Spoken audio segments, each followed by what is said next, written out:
Assalamualaikum warahmatullahi wabarakatuh. Ako po yung panghuling reporter, si Ismail Sapal. Ang tatalakayin po natin is about sa pag-angkop ng agham sa wika ng komunidad. Hindi sapat na isalin lang sa Pilipino ang mga salitang siyentipiko o scientific terms.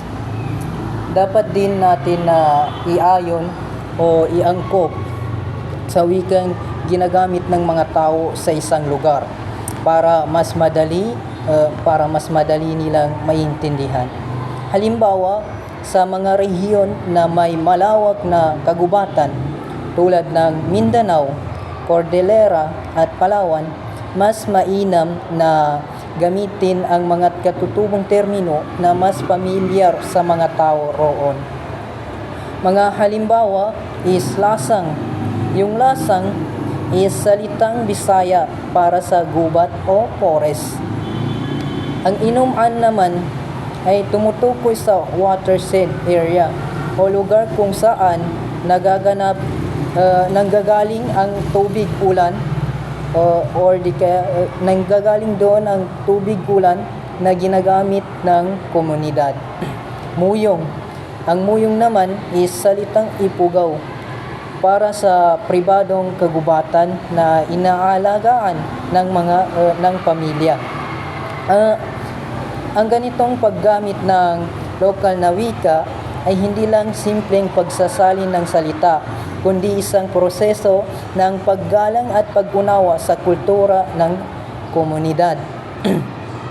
Sa ganitong paraan, mas nagiging bahagi ng pang-araw-araw na buhay ng mga tao ang agham at mas nauunawaan nila ang mga konsepto tungkol sa kalikasan. Sa number 5 naman is about naman sa kawalan ng standardisadong talasalitaan.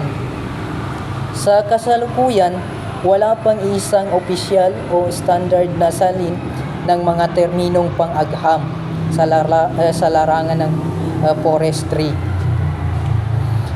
Bagaman may mga tanggapan tulad ng Komisyon sa Wikang Filipino or ito yung KWF or di kaya yung DENR,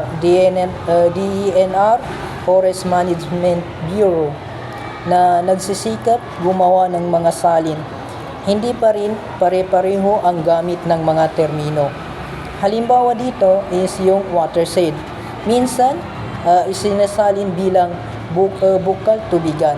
Minsan naman, ginagamit na wika, ibang wika na lambak tubigan o patubigan.